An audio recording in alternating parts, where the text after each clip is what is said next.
We're good. Sure, just in time for the watch. Yeah. All right. I'm gonna turn my alert camera thing off. I'm gonna mute my microphone, and I'll bring a special guest as well. So, all right. I'm gonna mute my microphone. I'm gonna play the film. You guys enjoy. Hopefully you like it. We can talk about it after, and then I'm gonna bring Shay on, and we'll talk about making the film. All right. Enjoy.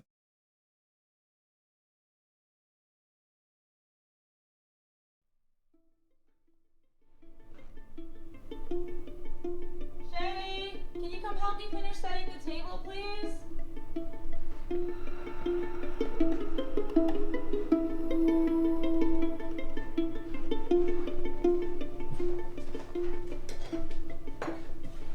Did they say when they're gonna get here? No. Okay, well, I'm excited to meet her. Sarah, right? Yeah. So, what's she like? You basically spent the entire week at their place and you haven't told me anything about her. She's quiet. Oh, wow, you really know how to paint a picture. I swear you could spend an entire year hanging out with them and you still wouldn't have anything to report back. She's like no one else you'll ever meet. Happy? Aw, you have a little crush on her, don't you? Oh my god, you do. No, it's Relax. Relax, I'm just teasing you. God, you're so wound up recently. Let's just have a nice brunch, hang out, and have a good time, yeah? yeah. Sounds great.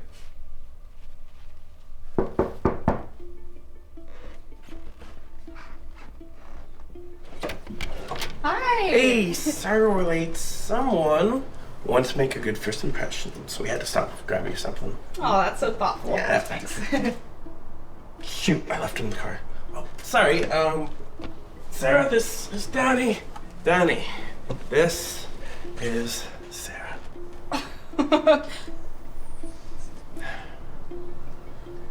Hi, Sarah. Oh, she's a bit germophobic with new people. Oh, yeah, sure, that's okay. It's a pleasure to finally meet you. Oh, Shay, could you help sit Sarah down? I gotta go grab the gun.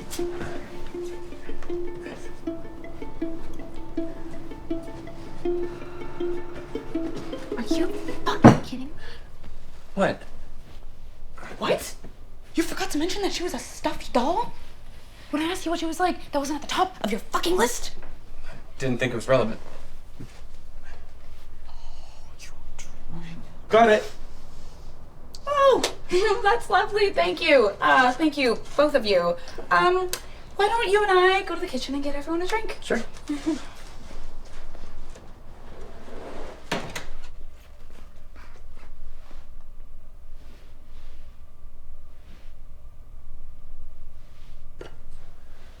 Oh my god, I missed you so much. I can't stop thinking about you. I can't eat or sleep. Every minute away from you is agony. I get butterflies in my stomach just thinking of kissing you again. I can't live like this anymore. This lie, this sham of a relationship with Danny. The sight of her makes me sick. It just reminds me that she's not you. I don't care what they say. We were meant to be together, and I will refuse to let them stop us from being happy. The bags are in the car. If we leave now, we could be across the border and in Seattle by nightfall. Just tell me that that's what you want too. I love you so much.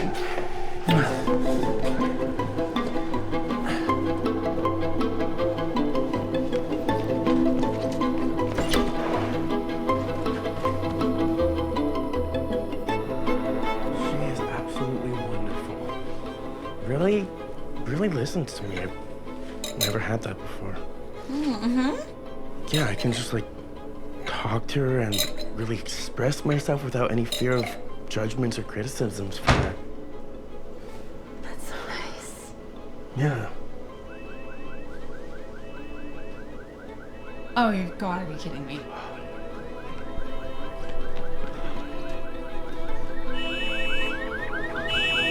Shay, what the hell is going on?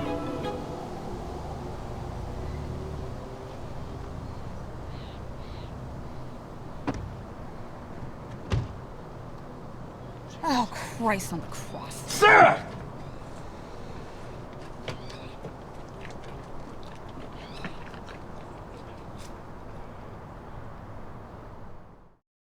Well,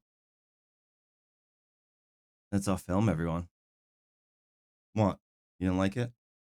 It's fine. You'll be fine. Oh God, the eyelash. There we go. Hang on. She was in the back. There we go. She got a haircut too. We all got a haircut in this household today. So, yeah. Hang on. There you go. Make you look pretty. There we go. Whoop. Jumps. Yeah, she's not looking her best right now, but it's okay. You know, she also had a rough night. She looks so real. But yeah. All right. So that's the film. If you guys want to watch it again, or you want to see it in high quality, there's the YouTube link. As I said, there's a link in the channel description. Let me put some music back on so it's not fucking awkward silence. Oh God, that's loud.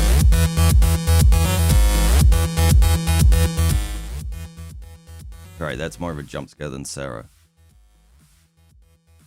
There you go. Ears, it's okay. They'll grow back. It's fine. Oh, ears work.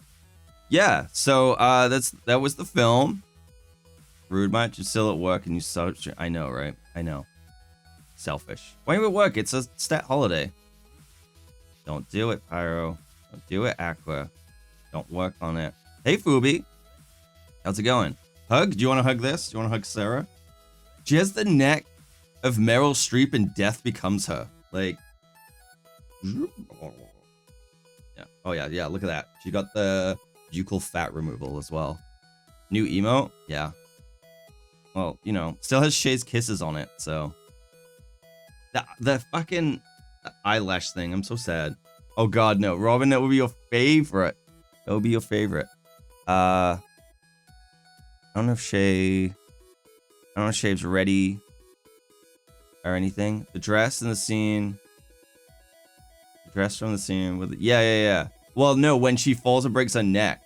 It's like, ugh. Always ready. All right, I don't know how well this is gonna work. I don't think I have the Discord module. How do I get that to work? Does anyone know? Okay, I can't. Okay, Sarah's gonna have to just go down here for a minute. Sorry, Sarah. Her face is currently on a bag of soil. So, you know, I know how to treat women. All right. How does one Discord? How do I fucking hide this? No, this Shay. There he is. Movember? I'm not doing Movember, no. Alright. Let me just none of the stuff is set. Okay, that should all work fine. Okay. I'm not gonna have push to talk on. I'm just gonna be that fucking asshole. Okay, I think that's everything I need to do. Test. 1, 2, 3. Okay. November, just drink on. Yes. Or you just milk people. So I love. Okay, I'll talk about it in a minute. Let me just call Shay.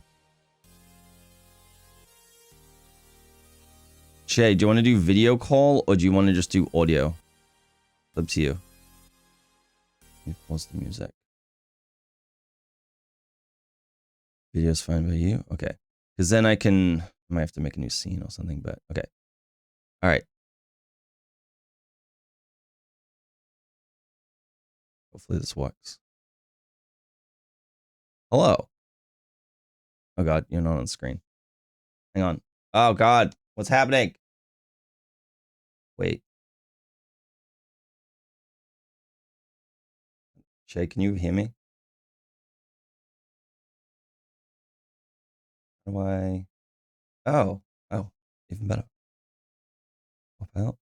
There we go. Pop out. Video is fine. Just fucking tiny in the middle of the screen. Amazing. Pro streamer. There we go. There we go. Shay, can you talk so I know if this works or not? Yeah, sure. Oh, you're really quiet. I didn't know if I didn't want to talk too loud to like screw everyone up, or destroy their headphones. Oh, I have like a little slider on it, so it should be fine. You can scream as loud as you want. Good. Well, hey, I'm in my office for the first time. Oh, it sounds loud in my ears. I still haven't seen your place, so I literally still haven't. You have the blurry effect on, so he just refuses. It's because this is just all storage. Hell yeah. Yeah. Shay's finally moved more than 2 blocks away from me, and he refuses to give me the new address. He's finally free. No. Similar to, and I want to make this very clear to everyone, because I went to a film festival last night to watch a film I was in, very excited about it.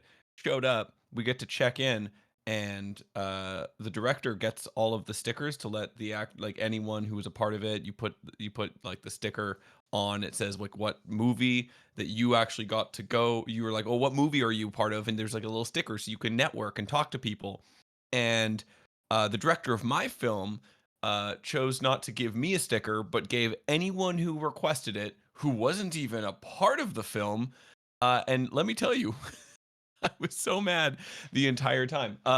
So yeah, it worked out though. It worked out because literally the first shot of the film is your face, and we went to intermission, and everyone knew exactly who you were because your face was on like a 200-foot screen.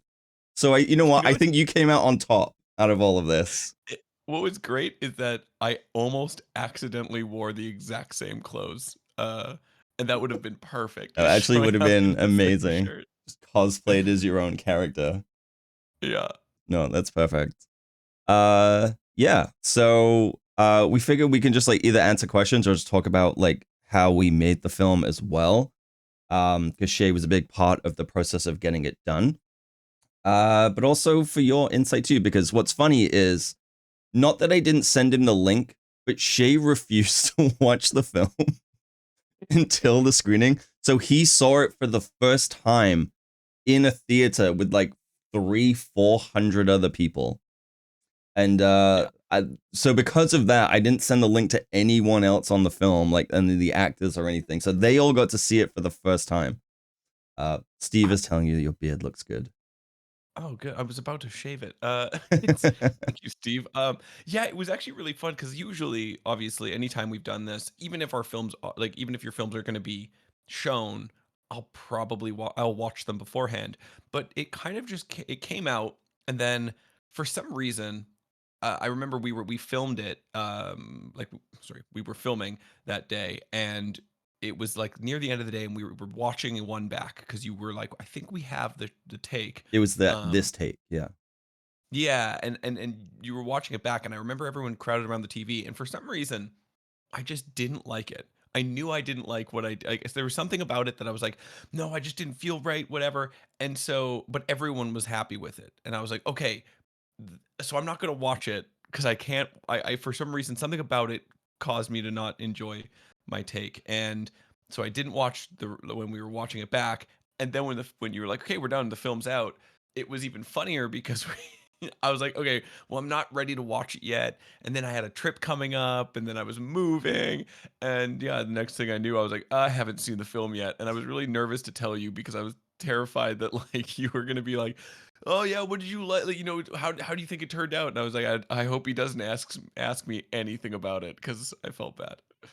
No, I think it's fine because I get it, right? There's a lot of actors who don't watch their own stuff for a very specific reason of it's not necessarily that they necessarily think they did a bad performance, but they don't want to kind of get in their head about something because you know your expressions and your movement and things like that more than anyone else. You know, if you have a cut on your face, you're gonna notice it 1,000 times more than anyone else ever would, like at all. So you're gonna look at that and be more critical. So I completely understand that. It's also like when we did do that view back, so you know the whole film is done, like every take that we did was done in one take from start to finish. And I think we did like 7 or 8 takes. And everyone was getting like a little tired because it's almost 5 minutes long, you know, and it's a lot of choreography. And, you know, even if there was a stumble here or there, we just did the whole thing because I didn't want to break up any flow. And so it got exhausting. And there was like, maybe, you know, in terms of like from my side of things, there was a little bit of a pressure of like, okay, I have to pick a take, you know, everyone, it's like, we all kind of were like, we don't think we're going to get a better version than something we've already got. Because, you know, the spontaneity disappears, like people start messing up a little bit, not in a bad way, but just like mistakes happen because it's like, oh, did I move this the last time? Did I do this and that? And people get in their own head about it and they start changing things. And, you know, I was missing focus a bunch of times because it was like the timing would always be slightly different and this and that. And it's just like, you know, there's a diminishing return at some point. And so there was a little bit of pressure. I was like, okay, I have to pick a take. And I still think I picked the best one. I think that one was the one. Oh yeah. But like there was also no sound. So no one could watch it with sound on set. So yeah, which is tough. I think like one of the things that was really fun was obviously doing it as a one take, like a one shot film was really fun because it was like a play. But then if you've ever been in a play, you know how tiring it gets. And given this was 4 minutes, right? It wasn't you know, you're not doing an hour. But you're still trying to hit everything. But the difference is it's a play, also a film. So you're doing the one shot, but because it's a film, you actually want to do everything exactly the same. Where in a play, in a theater performance, you can kind of play around, you can kind of enjoy it, which is what we did. But it just it takes a lot out of you. And so I remember we were on like, yeah, I think we did what, 6 takes? I think we did 7 or 8. Well, 7 or 8. We filmed the rehearsal, so maybe like 7. And I just remember being like, we did one, and none of us, like all of us, Danny, Dakota, myself, were just like, that was bad. Like I'm tired. And it was that moment where we all kind of saw, it's like later in the day, you know, there was, I can't remember if it was like lighting that was starting to like change, and everyone was like, yeah, like all of us were just getting a little, and on top of that, really quick, no one really, you kind of forget that like if we did this, you know, 7 times, we're trying to do this really quickly. And so in the film, I run down a bunch of stairs to get to the street, and then I sprint off. And the moment we hit cut, that Cam yells cut, I am running back to the car, picking up this not light doll. Like it's not heavy, but she's it's like not 40 light. pounds, 30, 40 pounds. Like it's not an insignificant amount of weight. And then running up all those stairs and going, and then being like, okay, we're going again. And it was like it'd be like 30 seconds, 30 to 40 seconds. And then we'd just do another take. Yeah. And well, even if it was longer, but like by the end of it, and then you had Dakota running after the doll. And I remember on one take, I said, we have to take a moment because Dakota was just drenched in sweat. And I remember, like, it's like this guy's going to show up at the door in the first part of this film, soaked, just drenched in yeah, sweat. Yeah, just like out of breath. yeah. And I was super warm, and my face was looking like I was getting more and more red. And it was just, yeah, it was very funny to me. So I think like after those amount of takes on something like this, you just can't keep going. Like you have to take a long break so everyone can refresh, whatnot.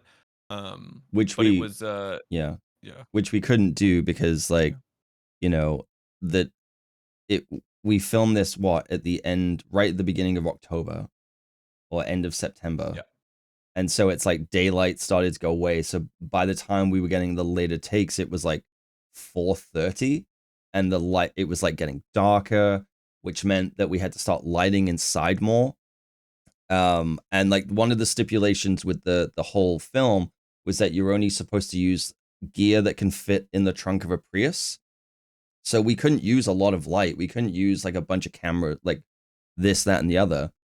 So the longer we waited, the more we had to light every room, the more we would have had to break from that. And it was important to me to like really try and make sure we stuck to those restrictions, because ultimately it was about telling the story. And I wanted to tell a good story, and I wanted to like focus on that rather than the technology and the gear. But I also don't want that to be overshadowed by shitty looking footage as well. So there was technical things with that. Yeah, and I was gonna say it's not just about you having to like run through 5 minutes. It's a lot of movement, it's a lot of choreography. You've got to remember what you're doing, you got to remember what other people are saying, you got to remember like the beats. You then, yeah, as you said, you got to run down a bunch of stairs and all the way down a very precarious staircase with loose It is. steps. It is not an easy staircase. I'll No. say that. And then you have to, not only are you off camera, you still have to hit your mark, because we have to see you through the kitchen window running down, so we have you in the background, and have you at the car at the right time when they say their line. So when they look, you are doing the exact right thing, because it's like you're opening the trunk, you're opening the back door, they have to look out the window, and you had no audio cue for that. Like, it wasn't like we had a microphone with an earpiece or like a call. You just had to be in the tried. Yeah, we couldn't figure it out. No, we had I mean, it was Mac, and I asked Mac to, I think it was his car, and I said like hit the lock button or hit the unlock button so I could hear the car door like unlocking, and that will kind of simulate it. But I think where he was sitting in the house, he couldn't reach, so half the time it wasn't gonna work. And so it was really just guessing the right timing.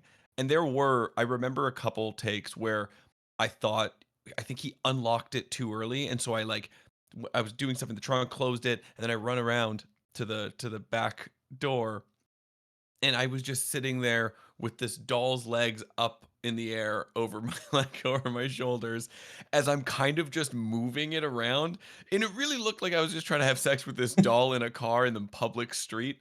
And it was it was really good because in this take that we used, a car does drive by, but there were so many other takes where there was just random children outside that you couldn't see on camera, that they're just staring at this random guy holding on this creepy doll. It was so good. A dad and his kid were like unpacking the trunk of their car, and you're just like running down, and it's like, oh my god. But like, in the same way as when we made Pro PG, that's what makes it even funnier, because you can tell that we're in public and people are seeing us, like, because when we did Pro PG and you're doing like coming down the slide, and then we zoom out and there's just a child climbing a ladder, and it's like I had to turn the other way because I was laughing so hard, and I was like, it makes it so much funnier because it makes it feel so much more real. And yeah, we couldn't figure out the like, we tried, because it's like, oh, if we call you, it's like, well, we have to have a phone down there, and it's like, even then it might not work, and we couldn't figure like all of these things out. But I think overall it worked really well. Steve had a question. We didn't have craft service, but there is a funny thing about that. So on the second day, so we did 2 days. We did a rehearsal on the Saturday, and we filmed it on the Sunday, because I was like, as Shay said, this is basically like a play. It's a 5-minute play, and we're doing it all in one take. Let's rehearse it. Let's block it out. Let's figure out the camera work. Let's figure out where everything's going to go. We can pre-light it, and it'll be pretty consistent. And so Dakota, who played Dakota, I guess, because I wrote him in the script as Tom, and then I realized that we never said his name. So I was like, I'm just going to use the actor's name. He couldn't be there on rehearsal day, but he showed up on the Sunday. And I was like, oh, cool. Okay. I've ordered us all lunch. It will be here soon. What do you guys want? And we ordered Chipotle, because of course I ordered Chipotle. And so everyone picked what they wanted. And he picked some meal. And I don't think he read what the instructions were. And this like also plays into why he was sweating so much. He ordered something with like Frank's red hot sauce on it. And this dude is like whiter than white. Like, does not eat spicy food at all, and he's just eating this meal, and we haven't even done one take yet. Like, we decided to eat first so that we could just focus on filming, and he is crying, eating this thing. He is sweating. He's like, it's just like pouring down his face. And I was like, are you okay? Are you going to be okay? He's like coughing. And I was just sitting there, I was like, do not laugh. Like, I cannot just sit here and just be laughing at this guy. And yeah, I don't know. He must have had some fiery shits that night because my God. It was really funny. Like, it was a funny moment. So, I don't know if I don't think I mentioned it because I felt bad at the time. I ordered the exact I know same you thing. did, and you were Okay, fine, yeah. and you were just eating it like it was nothing. It was like just to give any like people are like, oh, it must have been like really like even if he doesn't handle spice, like that's a lot. It really was. It was spicy, like the classic like spicy enough that I'm sniffling, but that's it. Like just like a okay, yeah, that's like it's got some heat, but it wasn't anything. I never felt like it was anything crazy. But I think the problem was is just like he was it was yeah, it was just the perfect moment of just watching him eat. And then I couldn't stop. And I was just enjoying watching Dakota eat this food. We took an extra 10 minutes just so he could eat, so we could enjoy it. And again, we weren't like making fun of him. And it was just like this pure circumstantial thing of like, oh, he didn't read this thing and he can't handle spice. And that's totally fine. I can't handle spice either. That's why I don't order the things with the Frank's Red Hot sauce on it. And yeah, And it's it just was really yeah. I think it was because he's um he was like on a eating he's on like an eating plan or something at the time. Yeah. So he like brought his own food and then you were like, I ordered food or I'm gonna order food. And he's like, sure, okay. And so he chose like a healthy option.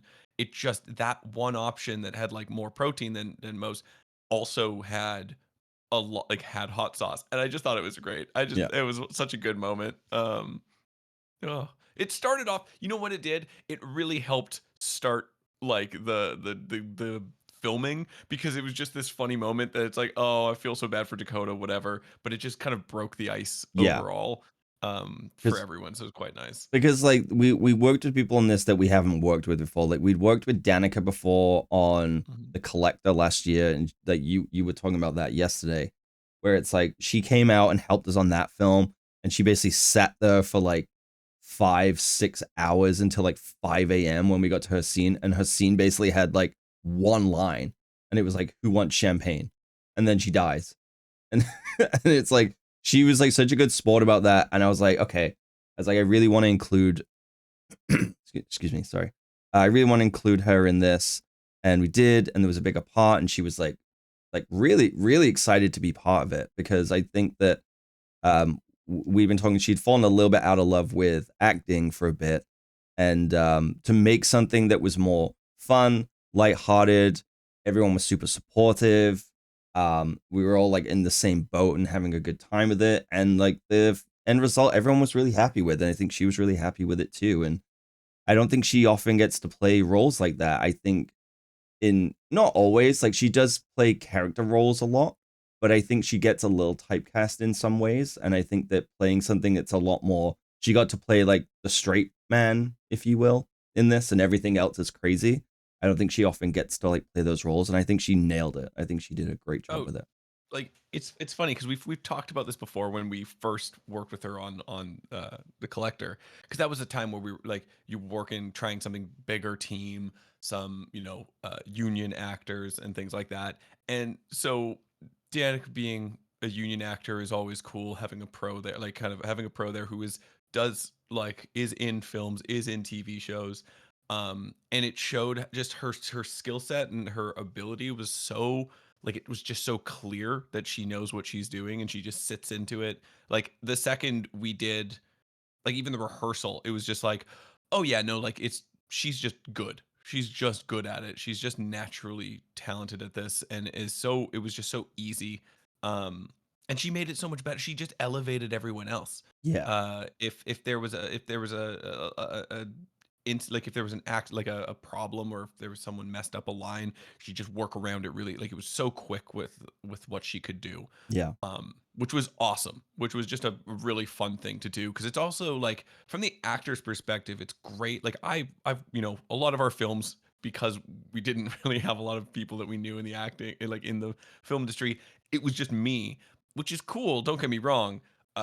If there's one thing everyone knows about me, I love things that just have me in it. It's really it's really my favorite thing.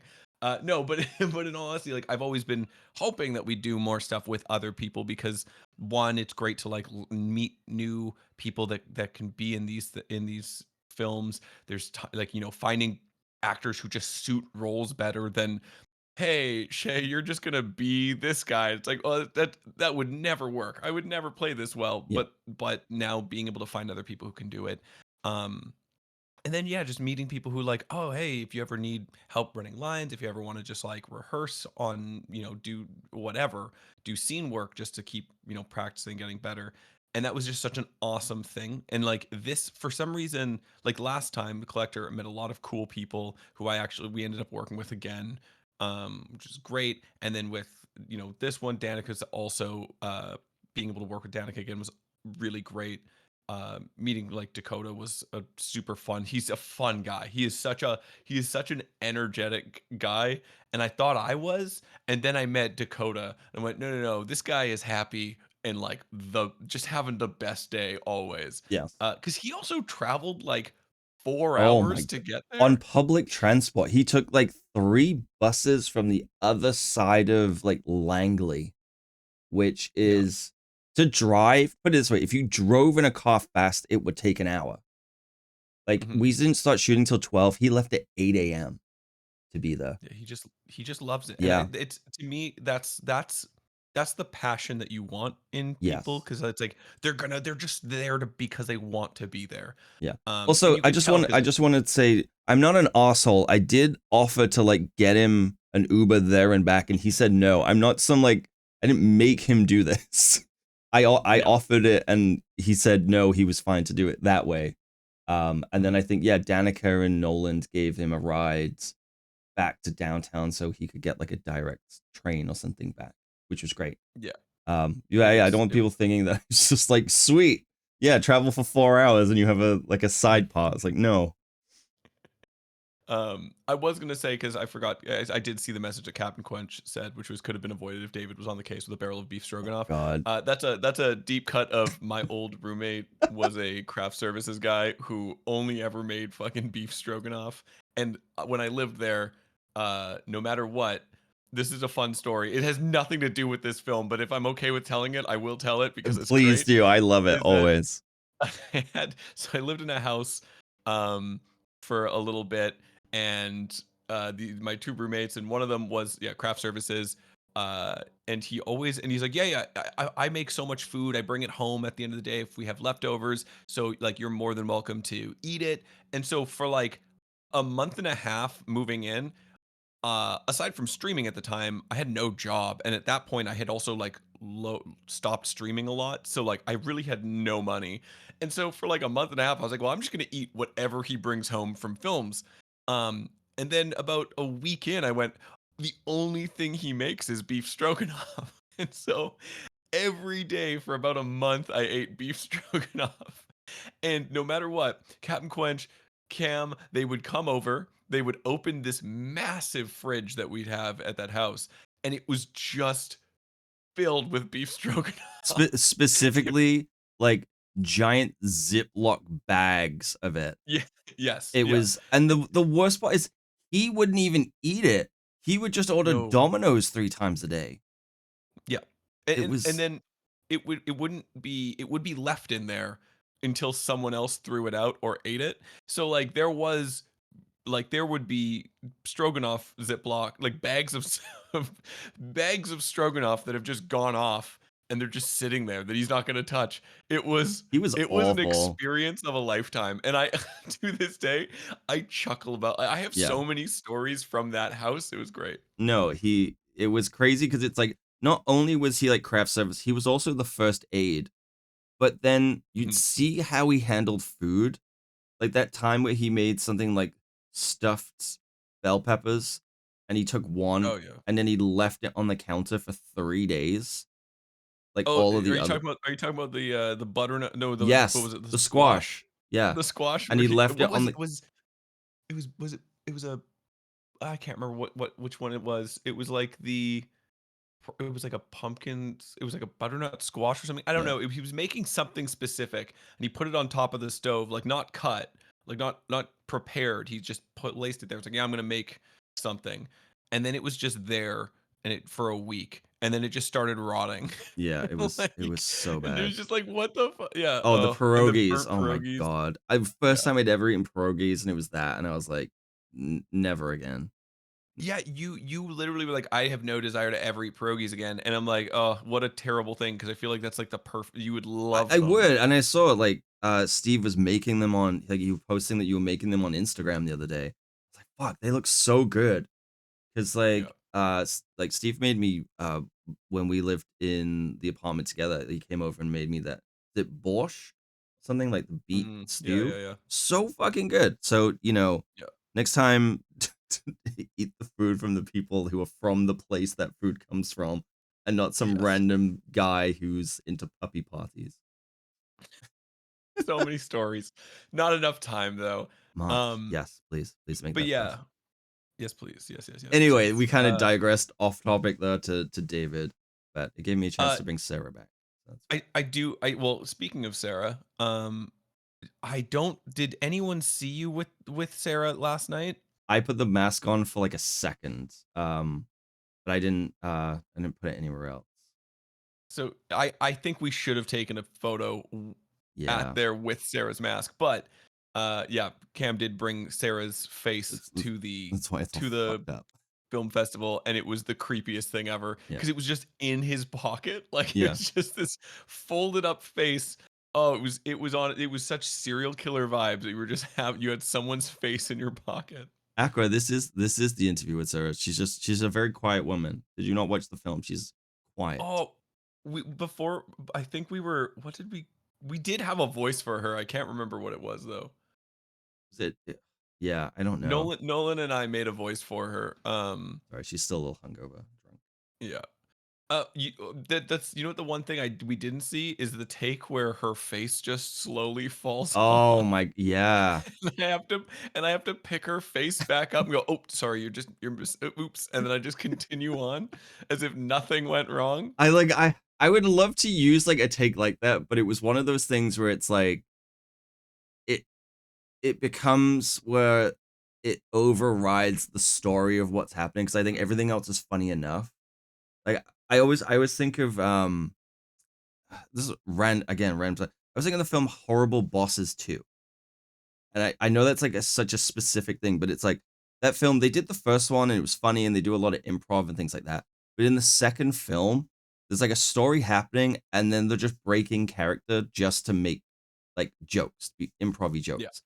And it's like, it doesn't add anything or advance the story or anything like that. I mean, it adds to the absurdity of that it is a doll, but I think you're supposed to see her as a real person, that it would have taken away from like the pacing of the monologue. Because when we were watching it last night, which was again really cool to see it in the theater packed with people, it's like seeing the beats where it's like it starts off very cut and dry.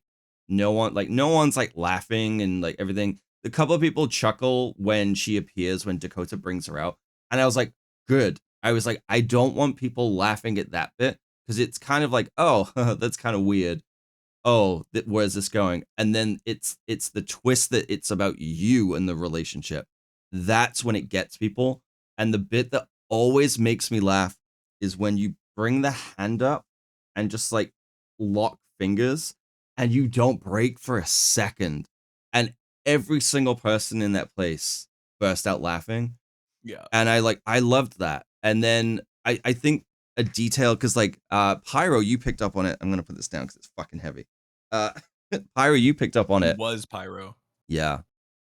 Giving a hand under the table is that, going back a little bit back to Danika, it's like she did things in the film that I didn't even think to do that really added to the character. So like one of the most difficult things I think people don't realize when it comes to acting is keeping busy, and while making it look natural. Like she's fully setting out a table at the beginning and like giving napkins and this and that, and it's like, to do that while telling like lines and hitting your mark and everything is difficult. But one thing I really like that she did that I didn't even ask her to do is that she takes out 4 glasses in the kitchen. Like she's fully willing to accept that this guy believes his partner is a real person and is getting a glass out for this fucking doll and gonna pour her a glass of champagne.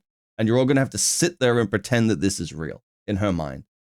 And I just love like the little details like that, where it's like you can see the exasperation when she closes the door. She's like, this is gonna be a long fucking day. And but just like the little detail of like the extra glass and like all of these things. I really enjoyed like you could see like the emotion that she was giving that entire time. Because again, I saw the kitchen. I was in the film for all of it up until I leave. So I have no idea what was going on. Like I read the script, but like I had no idea what it was like. I was like, okay, like she's just putting out glasses. He's just talking about her. And then I saw it and went, oh, she's like, you can see how pissed she is at me. Yeah. You can see that she's trying to be the good host. She's listening to him, but not really, because now she's mad. And all of that read so easily. Yeah. And I really, really like it. Yeah, Pyro, that was such a cool shot. Like seeing it from the perspective, I was so happy the way it worked. Like Cam, you completely nailed that in terms of like I mean, directing. I wrote it with the location in mind, and I was like, I knew exactly what I wanted, where it's like, it's in the script. I think it's like it pans across and you see you running down the stairs. And I think the best thing for me that I don't think many people won't pick up on, but what I think really solidifies that it's all tied together, like I said, is while they're having this conversation, you can just see your head through the window still running down the stairs. And to me, that's like one of the funniest things, is you can just still see, like, even in this moment between the two people. I'm getting very like voila cinema right now, but like this was intentional. This is what I wanted, is that we see you between the two of them running away. Like you're running away from both of them, and you're exactly between them. And I'm so glad that we got that in camera. It's very subtle, but it is there. And so it's like, I think it helps really marry it to like, a couple of people asked me, it's like, oh, was it a real one take and this and that? I was like, every take we shot was like start to finish. And I don't think really anything truly got messed up. Like there's a couple of marks that were like missed and timing things, but I don't think there was anything major where we did like a big reset. I think maybe the first take, and I think it was just that I hadn't given a clear instruction where you walked to the other mirror and Brandon started, the camera operator started moving before he was meant to. I was like, no, sorry, let's reset, because I don't want you to go through 5 minutes of this and we scrap it. Just for the title card. Like that was written in the script. Everything, pretty much everything you see was like written in the script. And I'm really glad that it translated. I think that was the thing, of like, I was worried it wouldn't translate, and I think it translated like as close as possible. Like we couldn't have spent more, like if we'd spent more money on this and used more equipment, I think it would have been worse than what we ended up with. Yeah, I think like what you said about it being in the script just shows that, everyone always talks about improvising and comedy is improv. And yeah, there was stuff that, as we like as actors did in that, where it's like, whatever we did with our hands, whatever, setting the table, what we're feeding, eating, or the napkin thing. It's like, it wasn't necessarily in this, those weren't in the script, but like every like major beat, everything was written very tightly by you to make sure that this story was told exactly how you wanted, and it paid off. Like that shows that it was specifically meant to do this. It was, you knew where the jokes were going to go. There was no like, oh, maybe I'll throw this in, maybe I'll whatever. And it was like, oh, let's just try it. None of that. Actually, we never did anything like that this time. We was very much like, no, just follow this. The script says what we're doing, and it worked really well. There was something about the one take. I obviously chatting with people yesterday at the festival was really fun, because I think that's partial, like after speaking to some of them, I think it's one of the reasons we got into the finals, why our film, like why your film was selected, was honestly because you had this very specific vision. I think the fact that you went one take with it allowed, like, it was something different, right? You know, Mhm. you go to a film fest, everyone, if you've been to a film festival, just have FYI everyone, you'll see a lot of films, and some of them will be standard dramas, whatever. And sometimes it's like it's really just about trying something new and try and experimenting with something challenging. And so you did that. You were like, I'm going to challenge myself. I want to do a one take. I think it'd be great. I think it'd be really cool to do this.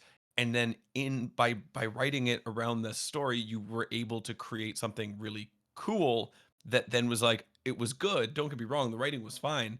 Like it worked. The jokes were there, but just that plus doing a challenging version rather than just cutting, doing, basically like a one camera shoot and whatever, just Yeah. didn't seem, it just it does it, I don't think that film would have gotten into the finals. I think because you Yeah. went and challenged yourself with a one take, it elevated it to get to the finals. I agree. I mean, I still think it was like a good enough film where if we'd done it a traditional way, it would have been well put together. But I do think that the one take really added to it because not only did it add to the complexity of the film and it showed that, we could plan something that complex and do something that complex, it's like it wouldn't have been as good. I think we talked about that. It wouldn't have been as good as story or a good a film if we'd done it a traditional way. Because I was like, maybe we shouldn't, maybe we should do this, maybe we should like plan for this and that. Like more Birdman 1917 style. And it was like, no, let's try it. Let's do it like a proper one take rather than trying to build all these like protections in. And I think that it's like, I don't think that it got through to the finals just because it was a one take. Because No. there's lots of films that get entered, like you said, in these festivals, and there's a varying degree of like quality. And you will see films that will get into a position that they probably wouldn't have if they hadn't had so much clear time put into them. Like they're kind of rewarded by the effort that was put in rather than necessarily the strength of the actual thing itself, especially in the 48-hour film competitions. Like this wasn't one of them, but in the 48 hours, you'll see like, oh, someone did like a full Unreal Engine 5 film, and it's like it's great, and it gets to where it needs to be.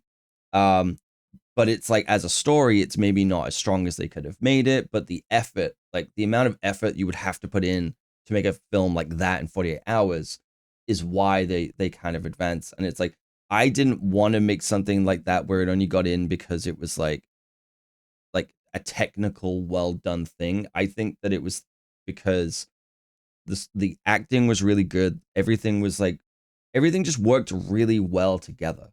And I think if the camera work, just because it was a one take, if the camera work was bad, it would have all fallen apart. If the acting was bad, it would have fallen apart. It doesn't matter if the camera was perfect. I think everything had to work together as well as it did in order for it to do as well as it did. I think like that's exactly right. Like one element of it won't get you to the finals. You need, you need those kind of, you need it all to work. And it's really nice. It's really like, I don't know. I mean, I'm sure this is how you feel of like, I did it. I got there. Like, Yeah. you've done like, quite a few short films now. So like it's nice to be, kind of seen. These the RNG or this film festival, with people that we do know, and we are, and you've kind of met, um better every year. It's like, but just finally being like recognized, being like, okay, see that, like, it's working, or even just you're finding new things and new skills, and you're picking those up every film. Mhm. And it's just been really nice. It's a really cool to see, because like and again, one of the best parts is you can go to Cam's YouTube channel and just go through all of these films. You can go in order and see things go up. It's like it goes, and then there's you'll drop a little bit because I wrote that one, and then you'll go back up. Usually the ones you wrate do the best. In all honesty, No, they do. the only one that I really like, no, I think I mean, it was funny. Someone asked us, oh, did you guys do um like this film festival? Like, did you do SNG last year? And I was like, yes, yeah. And she's like, oh, did you guys get to the finals? I was like, no, no, we didn't. We did not get Right. selected at all. Yeah. And like this was someone who helped pick the films. And Yeah. it was really funny because I was like, yeah, that just isn't gonna happen. I had a few messages from people of just like saying that this was like their favorite one that we've made. And I was like, that was really nice. It's like, because they don't have to say something like that. They didn't have to go out of the way and be like, oh, this, that, Yeah. And it was really nice. And it, like, I kind of said, it was like, it felt very validating to, write something that it's like, as Matteo says a lot, it's like, is this your magnum opus? And I was like, it's not my magnum opus. This isn't like the be all end all of the best thing I will or will make. I think that it's the best thing in terms of the sum of its parts at the level that we're at now. And I think it's really indicative that we can tell a good story in a genre that we like to tell and also achieve like a technical look to make it look professional. I think this is the most professional one that we've done in terms of like sound design, in terms of like, it feels like the most film that we've ever done. It's like I would not say that this doesn't look like a film.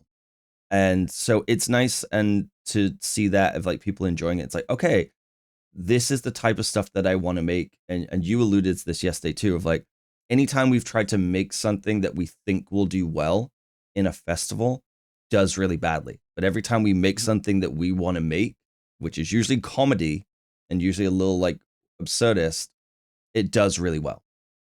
So I think it's just indicative of like making sure that you're making things for yourself that you would enjoy first, because you're going to be the most passionate about it. You're going to put the most effort into it, and you're going to make sure it's the best thing that it can be, rather than just trying to pander to an audience that, sure, they might like it, they might not, but are you walking away from that and proud of it? Like, is that something that you would want to show people that is representative of who you are as a filmmaker or an actor, of the stuff that you want to do and the roles or the jobs that you want to go after? Because you're kind of building that reel, whether you're a filmmaker or whether you're an actor, of like, these are the types of roles I like to do. These are the type of films I like to make.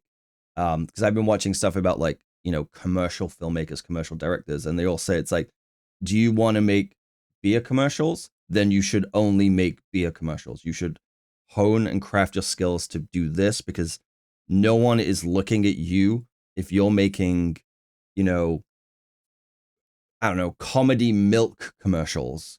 No one's looking at you, hey, we want you to do our beer commercial. They want the guy who specializes in that almost. And yeah, I don't know where I'm going with this, but it's just kind of, I think it just kind of we're making a milk beer commercial. We're making That's milk beer. film. Yes. That's the announcement here. Yes. But it's just more about like figuring out what you want to do, because you will always be happier doing those things rather than doing it to appease other people, Yeah, I find that like just to I mean, I guess this spawns off of kind of what Pyro was just saying is about the melt. milk. It's about a guy who can't say milk. I mean like the top 3 and stuff is just seeing like, yeah, like what you work in. Now obviously if anyone this is your stream, they know, everyone knows Cam likes his sci-fi. Everyone knows Cam would prefer to make everything with VFX. You have no and do idea what entire my films. mind was going through while we were watching those screens. I was like, oh, I could make this sci-fi film with aliens and this. And And you know what? And this shows you the difference, because I was sitting there and I actually wrote down an idea for something, and it is it's so basic, where it is literally like a like it's just 2 people at like a stop sign, basically. Like that's it's as simple as that, where it's like, yeah, it's nothing.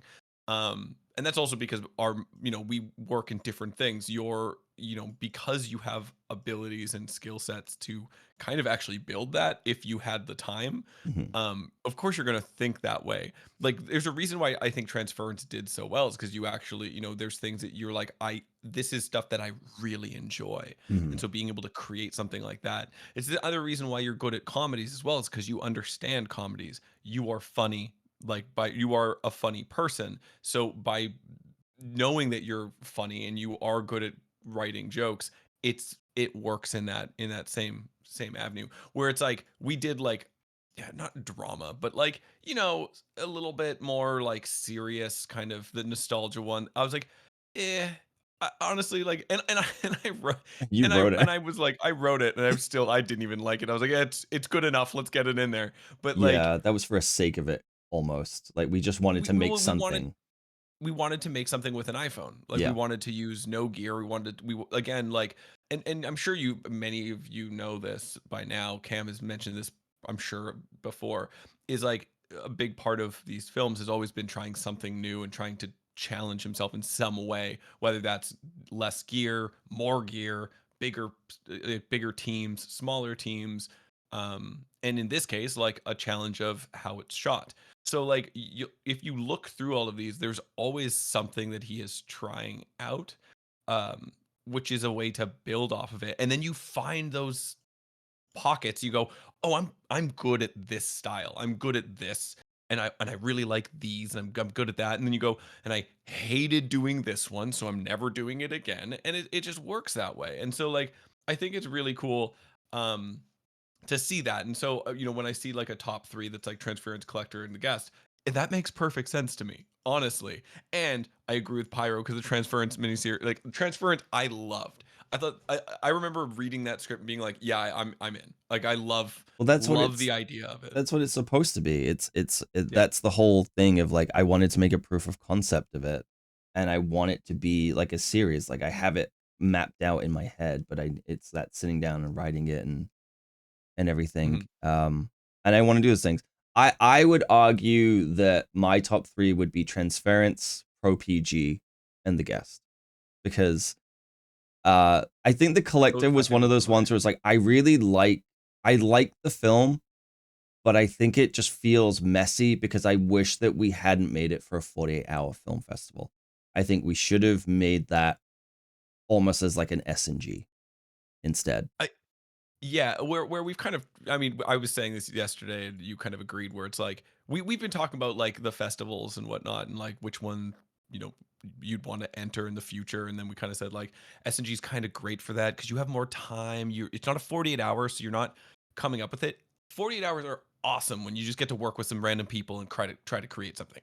Rooted was fun for that, like in that aspect. I enjoyed that process, but Yes. also you're not going to get like an incredible product out of it. Hmm. If I should say, if you are following the rules and actually writing it and creating it all in 48 hours.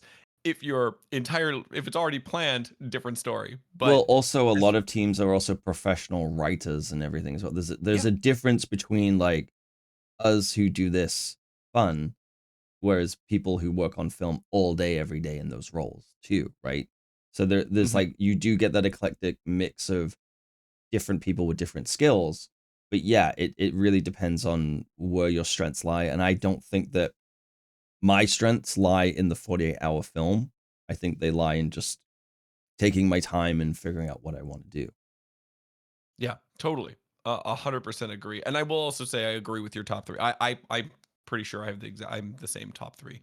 Because the guest is really good. Like after watching it, seeing it again today, I was like, yeah, no, that is a solid one. I do like Special Delivery. I won't lie. Special Yeah, Delivery they're that very fun. it's a fun one. And again, it's similar to like Rooted. It's low pressure.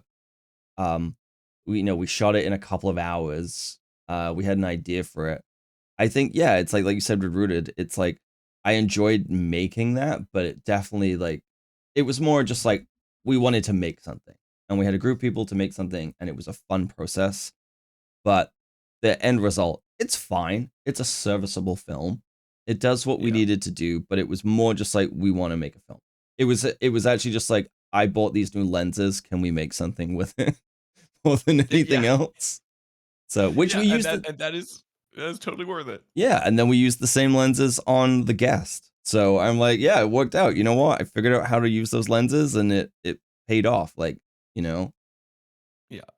I think what's really interesting is like, sorry, just going to chat here because I Yeah. actually kind of love some Villain of these. It's like it's Shay. very Ghost in the Shell, the show on Netflix with sleeves. I can't remember. Yeah, like I do like, Transference. I just really enjoyed making. Like even we did that in an evening. Didn't we do that in one night? 2 days. Was it two? Was it 2 days? I We remember yeah screaming super loud in the apartment and being so nervous that we were gonna get complaints.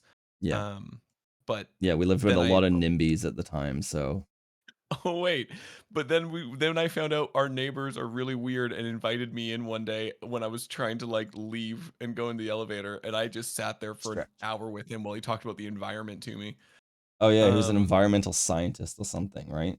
Yeah, it was so strange. Pro PG needs more cast members that it could take off. Needs the villain to combat Jay. True story. Like both Cam and I have talked about like Pro PG as like again a fun little series that could create something a little bit more. Because I did like once it was written, I had that idea for so long, and then when you were like, I need something for this, like I want to do this film fest, and I was like, I have like an idea that could work. You're like done, and then we fleshed it out and wrote it, and it was like really fun, and I was like, I think I would love to do something more. I would love to do more villain stuff. It's so fun. Collector was really fun for that. And I again, like you said, like almost wish you did it for SNG because I feel like it would be so it could be so I even go further with that. Yeah. Big fan of yeah, villains are fun. I mean, I don't generally get to play a villain. If anything in the past has always been like friend or whatever, a romantic interest, not in like a I'm a cool romantic interest. It's more like A doll's um romantic interest. I'm a doll's romantic interest. Yeah, Yeah, you're actually exactly. the side character in this. It's about Sarah.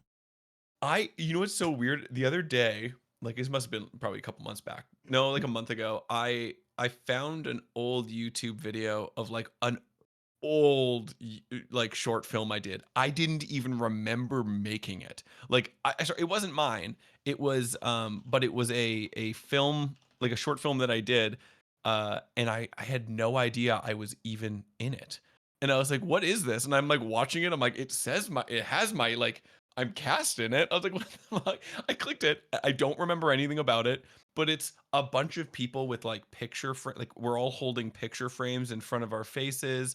It's a circle, and we're talking about like depression. And I was like, it was the most like bullshit indie like short film ever. And it was so awkward. And I listened to me, and it was like at that point where I was like, I can't believe back then anyone would even cast me in anything. Like that was some garbage. Like I have no idea how I ended up there. But yeah, if I ever find it. I mean, there's a feature film actually that I'm in that I will never let anyone see the light Oh, of you day should because send that to me. You should. it was so horrendous. I actually walked out so they just finished it without me, and I was the lead. It was bad. I gotta love But those student films. oh yeah, they can be so fun, and I think it was actually a student film, I should say. Um, but Yes, Robin, I agree. yeah. I Oh, should find it. it's not hard to find. I'll say that it is not hard to find. I don't think it's actually the full thing is on there. I think like a trailer for it is. But very fun, none regardless. But yeah, Sarah going around various cities solving wholesome crimes with her latest hookup. Now there's the story. It's a There film it is. noir right there. Yeah. Oh, and we wanted to do a film noir. We were I- going to do a film noir. I've written it. It's there. It needs a little Mhm. work, but I've written it. So Yeah. I have too many things that are like in the works, and I need to just pick something and actually do it. Because like I've said to you, it's like I like doing these small competitions. They're fun because they give you a purpose to like get out and actually make something and do something, and you know that at the very least, if it gets like with RNG, it's guaranteed to be screened, whereas SNG it's not. So it's like you know that it's going to be seen in some way, and it gives you that. But it's like I want to start actually making stuff that has a little bit more of a budget, where Yeah. we, instead of trying to make a, the like I said, the rules of the SNG was, it was like the maximum budget could be 250 Canadian, excluding like food, travel, and sound. Um, so it's like you can only use a limited amount of gear. It's like, well, what could we like realistically? The cost of that is not $250. It's probably 1,000 because of food, because of transport, because of XYZ. So it's like, Mhm. okay, we're making these films like $1,000. What could we make with 5? What could we make with 10? And I want this to potentially go somewhere in terms of doing this more full time, whether it's just making films to release online, and that's what I do. But you have to scale. You can't just jump in. You can't be like, all right, well, I made a $250 film. I'm gonna go make a feature now. Like, you have to scale. So like, can we make a 10-minute film for 5K? Can we make a 20-minute film for 50? Like, jump up in those levels and really like scale up things. Because that's the thing with like Transference too, is it's a very low budget proof of concept, but that's something where I would really like to make it, but it needs a budget. The same way as the film I wrote, Fix It in Post, right? Mhm. I want to make that. It's like a 25-minute film, but it needs some money behind it. And so, I think we're at that point now. And we talked about this yesterday, where we're probably not going to do the 48 hours anymore, but we might still do SNG because it, as you said, it's a really good place to test out things that we want to do. Like, test out either a genre, test out, new techniques, practice writing. Because again, this was the first film that probably it had the most writing. Like, I don't think we've made something with this much writing aside from like Pro PG. But like, again, Which, that was like, just you and I. yeah. But like having multiple characters interacting and telling a story and things like that. We've never really written anything that has, like, I would say, like, it's not a dense script. Like, The Collector is not a dense script. It was No. mostly story and mostly improv. Mhm. So, I want to challenge myself in that way of like making films that have more dialogue. And same for you, is to find more characters that you want to play, like to play, or would like to, that you otherwise wouldn't get the opportunities to. Right, because I mean, that's one of the fun parts about these films is like trying new things out and seeing what works and what doesn't. Like, there again, like we talked about, like Transference, what I enjoyed doing it. I also think that there's like parts of me that go like, this doesn't suit me. There's aspects of that film that I felt like I did it. I was like, yeah, I felt good about it. Actually, I will say I actually felt pretty good about Transference, performance wise, but at the same time, there were moments where I was like, oh, the interaction with like, with Sophie's character was like, oh, it wasn't my favorite. And again, we've actually had conversations. We try to, like, chatting about films in the that we've done. Um, and kind of going through it and try to learn from it and be like, more direct, like more like acting direction, which is why I think the guest worked as well, because you weren't, you were full directing this time. You were not focused on the strictly being the camera operator. You were like, here's the instruction to the camera operator. All I have to do is pull focus, and then I can come around and make sure everyone is doing their job correctly. Yeah. And I think that's where that's where we're seeing success, is that, being able to actually direct and then be able to work with the actors, where, like, as we've done other films, it's gotten better and better. And like you've said to me before, and specifically about the guest, of like seeing the growth of ourselves too, where it's like, when we made Transference, I didn't know how to give direction without referencing another movie. Mhm. And it's like, instead of being like, hey, I need your character to feel like this, what I would say is like, hey, have you ever seen this movie? Well, your character should be doing what that character does in that movie. Whereas I feel like in the guests, like now, like 2-3 years later, it's like, hey, this is what your character's thinking, this is what they're feeling, this is where I need you to be. And it's such a small shift, but it made such a difference, I think, to be able to communicate that instead of communicating through references.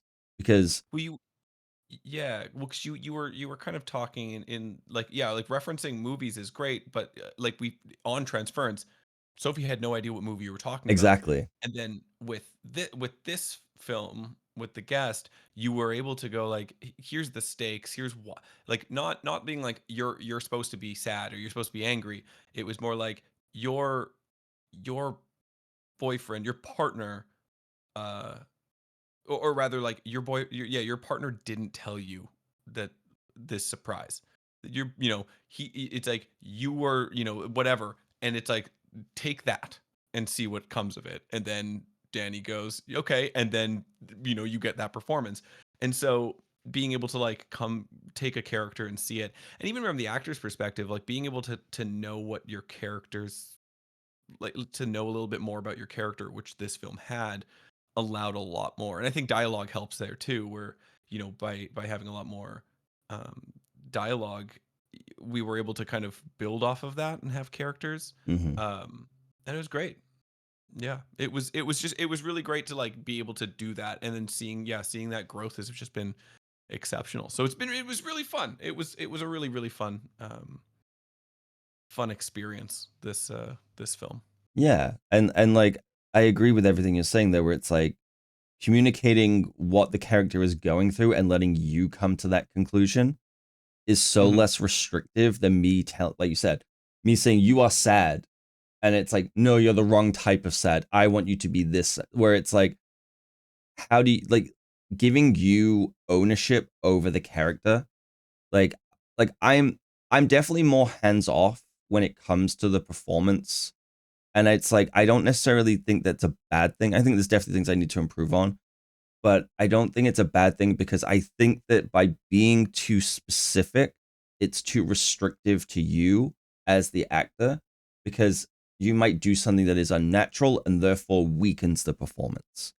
Whereas, Mhm. like you said, if you have the dialogue, if you have the time to rehearse and run through it, the time to like interact with other people, because again, that was the thing with I got like with Transference is like with Sophie, she didn't know how to read that character because there was no emotion to it. There was no like, this is what she's feeling, this is this is that. And so I don't necessarily think that she did a bad job with it. I think it's more that I didn't give her enough to elevate it past the information that she had.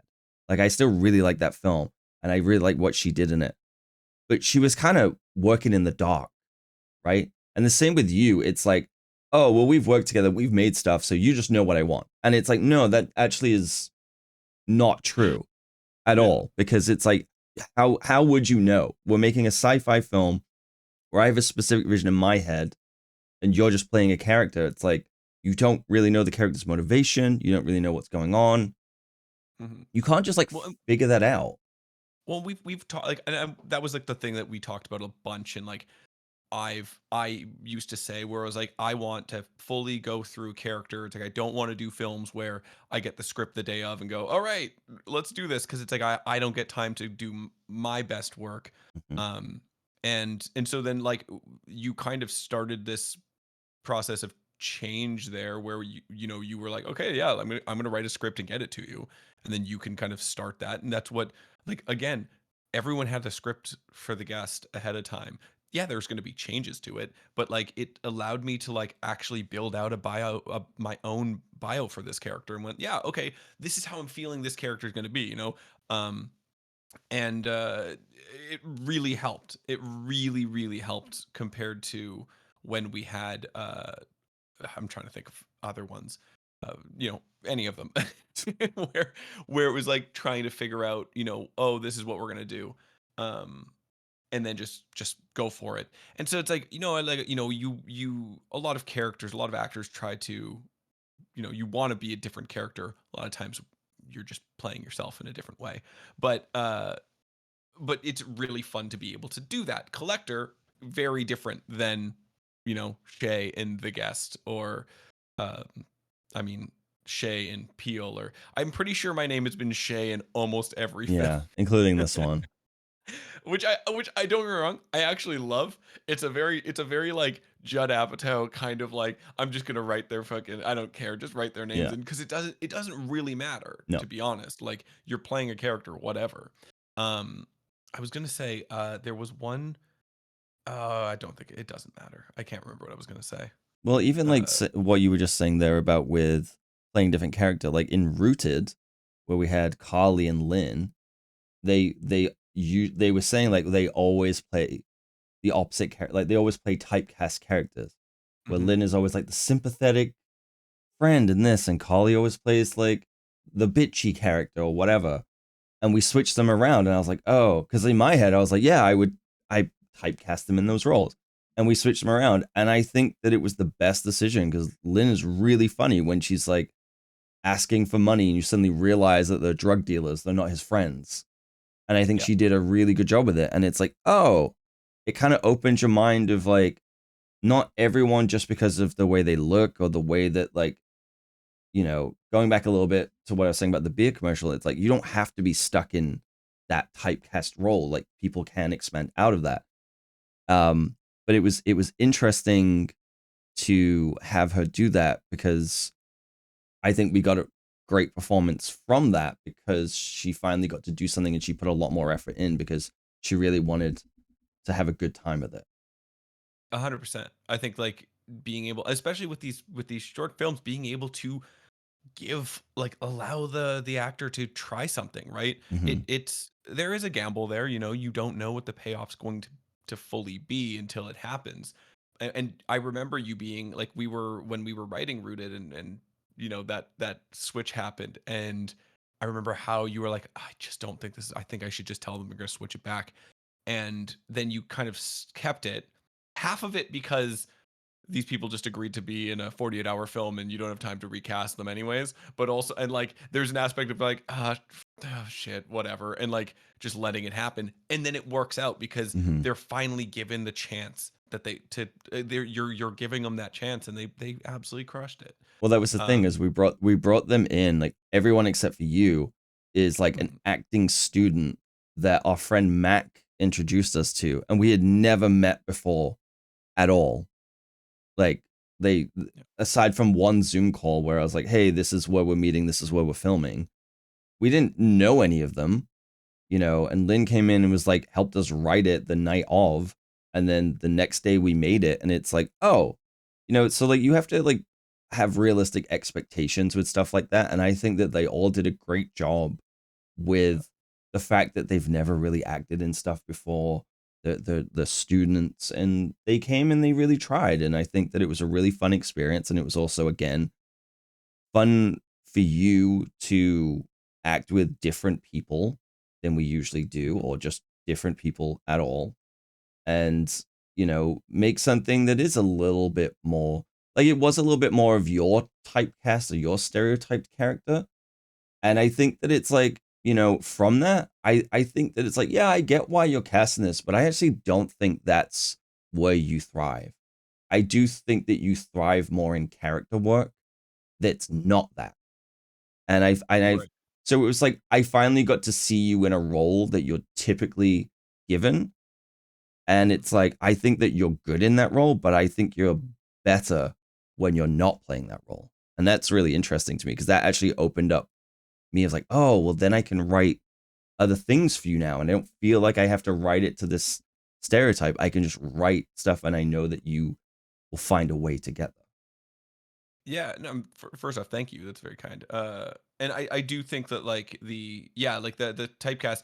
Uh, I tell everyone. I've told those students, and I talk about it all the time. It was one of my favorite acting classes I ever took, which was a he's a full time professional actor, and he was also like doing a class, and he was talking about, and he was going through typecast with people, and he was like, let's learn our typecast. All right, he's like, and it's very easy because all you do is you do a neutral face in front of a camera, and then everyone in the class, we're all gonna choose your typecast, and we're all gonna figure it out together. Which is the worst feeling you could ever have in a class, is have to do no smile, neutral face, and then let everyone judge you based off of that. And originally, now there's pictures I'm sure online of me with my longer hair that like was like down to like, I don't know, here. It was like the bell shaped garbage, just awful hair, awful hair. And in my neutral face, I kind of look stoned because whatever. So and so everyone was kind of just, it's always like the stoner, the friend of the lead, like whatever. And it's like you'd probably lend yourself to like comedies, and I was like, I'm fine with that. That sounds great, right? But funny, but weirdly, but again, because short films aren't generally making stoner comedies, I was never given that opportunity to be kind of a deadbeat in a film until Rooted, where it's like that's the one I'm always supposed to get, but the ones I have been getting aren't that. And it's been really fun to like, and then being able to play that and go, yeah, I understand it. I can totally see it. But then, getting able, you being able to write well and being able to get a character that I can kind of flesh out and work with is amazing. I did want to actually really point out something, and it's not because it's just because my name's highlighted in your chat right now from Pyro and Robin, but I do want to actually mention this because I was so happy to see that, because I was so worried that I was playing in the mirror of that shot in the mirror. I was so worried that I wasn't going to be seen. Like, I know I was shown in camera, but I was worried that I wasn't going to show the emotion of what I'm going through in that. And the fact that like Robin said, watch the mirror, and it's so funny. Yeah. I'm so glad, because I was so concerned that it was not going to work. I was so sure that I was being too small for film, even though you're supposed to be really small, and I've always been too big because of theater. So I'm very happy to hear that. Well, I think I said to you, I was like, you can play this part a little bit bigger, because as like Pyro is saying, it's like the goal of this is like you watch it for the first time and you think he's just kind of being weird because like you know something she does and you're being kind of weird, you're being kind of off, and then the reveal happens. And then you watch it the second time and suddenly you have that context of why you're being weird at the beginning. And I really, that was like intentional, because what I was thinking of, funny enough, with that is Shutter Island, if you've ever seen it. Yeah. And like when you rewatch that film and you watch Mark Ruffalo's performance, it suddenly all makes sense why he has no idea where his badge is and where this. And I wrote that specifically because it's like, I want, while most people won't watch it for a second time, I wanted it to be where when you watch it that second time, it suddenly now makes sense. And like in regards to like what Robin's saying with the mirror, like so I bought this mirror that I wanted to use for the film because I specifically, because it's a one take film, we had to like choreograph it and be like, how do we keep all of these characters in the frame and see them all and see the reactions of this reveal? I was like, well, with a mirror. And I bought this mirror and I was like, oh yeah, I'm just going to hang it on this wall and it'd be fine. It's a fucking 8-inch mirror. And they all so dumb. burst out laughing at me because I didn't buy a big enough mirror. Because I was like, how am I going to get it here? And then some Mac, whose place it was, found one and we hung that up and we had to like angle it to like face you. Yeah. Because that's what I wanted, is this thing of like, it's that we can see your reaction in the mirror if we want to. And it subtly pulls focus to you. When Danika looks at you, I pull focus to you and then I pull back. Because it's like she's looking at you and you're kind of like, and it's like, it reads that first time of like, I didn't know how to tell you that our friend is doing this. But the second time you watch it, it reads as, I'm cheating on you with my friend's doll girlfriend. And I can't look you in the eye. Because you don't really look her in the eye until she like accuses you. Mm-hmm. And there's only, I think there's a specific part in the right before the door where I say, okay, like everything will be fine or something, when we're like right after I get flustered with her at the table. And there is a point in the script, it says you finally look her in the eyes. Shay looks Danny in the eyes. And then I'm outside of that, that's the only time it specifically says it's the only time I'm supposed to look at Danny in the eyes. It's the yes, sounds good line. Gonna see her. Yes. Yeah. And that's the only time in the script, and it's kind of like a final goodbye in a weird way of like, I'm gone. Like I'm never going to see you again, kind of thing. No, I really like it. Like I think that, blowing smoke up my own ass and yours and everything. I think that like, we said about how the one take really elevates it, but I think that there's a lot of layers that we built into this that you can really see that it's like, is it the best story we could have told? No, it's a pretty basic comedy.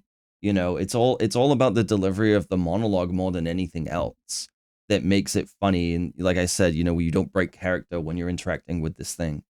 And like, I really like that, but the rest of it's pretty bog standard. But it just, I really like that there are those layers. Like I said, we see you outside. There's things going on. The world feels it doesn't feel as cheap as it costs to make. Essentially what I'm trying to say is, like, it feels that we put time and effort into these things and really, like, try to make the most out of it through the limitation. And what, like with the mirror, with just having stuff on the table, Christ, there was what, a piece of cheese and 4 slices of salami.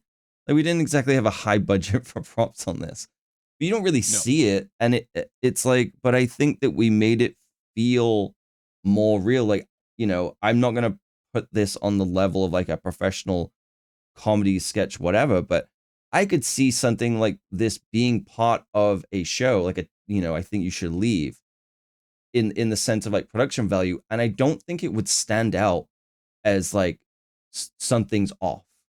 I don't think that it feels cheap, and to me that's a good thing. I mean, it was, but but you can tell, like, I think that's one of the things about sketches that are so good and comedy so good, is that it is inexpensive, but also you're right, like, you could put this in there, and whether or not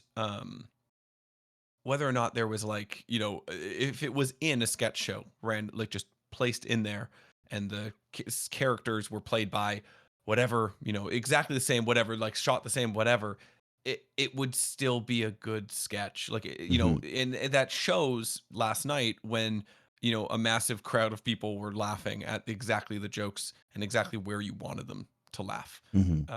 And it's the perfect setup with the big punchline.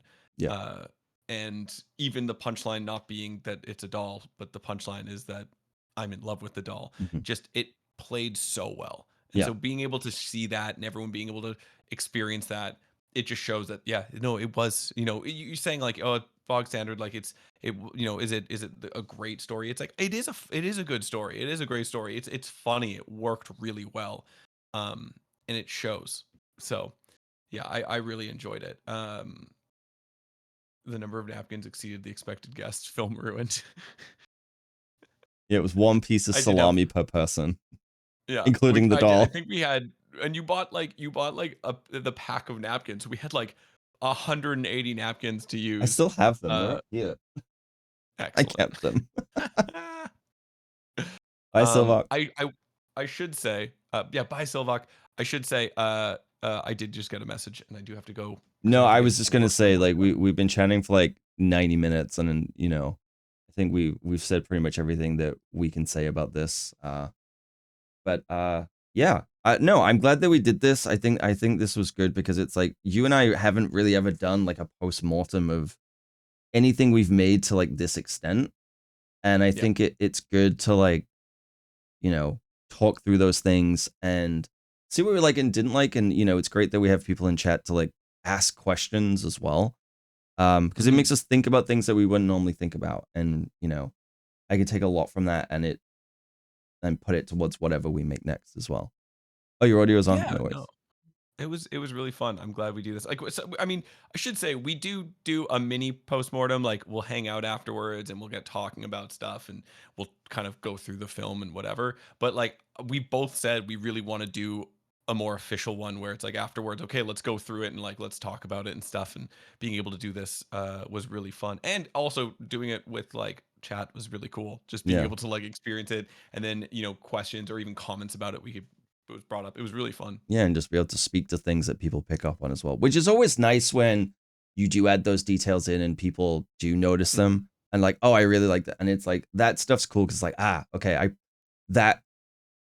think what a lot of people miss, and I know we're trying to wrap up, is that it's worth putting those details in, because I think whether you notice it or not, it adds, like I said earlier, it adds to the world. And then you watch it the second time and you suddenly notice something else, because the story now, and so you're looking in other places like, well, what did I miss? And and this and that. And I think it's worth it when it's like 0.1% of people might notice it, but when they do, it's like, I made this for you to notice because I noticed it and I wanted it to be there. And it's kind of like a cool little Easter egg, if you will. If no one else picks up on it, it won't affect the viewing, but if they do, it will add to it. And I really like that. And it's great because it's the attention to detail that sells people on it. You know, Yeah. it's like even if it's only like you said, 0.8% of people see it. It's like that, or like 8% of people see it. It's like those 8% of people are loving it, and like it's so good because you see it in films all the time where people go, "Oh, did you see that? That fun thing." One of my favorites, not favorites, but I love the show Taskmaster. They are so good at putting in really small details that you won't notice. I just saw a clip recently where someone showed a screenshot of a puddle during like a cutaway to the task, and they had just subtly put the taskmaster's face in the puddle, and for no reason other than they thought it'd be funny. Like, and it's so good because it's like only a few people catch those, but those people who catch it just it connects you so much more, and all that work you put in was worth it. Yeah, it's great. Yeah, absolutely. All right, awesome. I know you have to go. I think what I'm actually going to do as well is I think I'm going to like highlight this and put it on the YouTube as well, because I just think this was like a really good chat and as like a supplementary thing to the film itself. Yeah, 100%. It was super fun. Yeah, cool. Well, thank you, Shay. I know you got to go. So yeah. No, thanks for having me. It was really fun. Awesome. All right, take it easy, dude. See ya. Bye.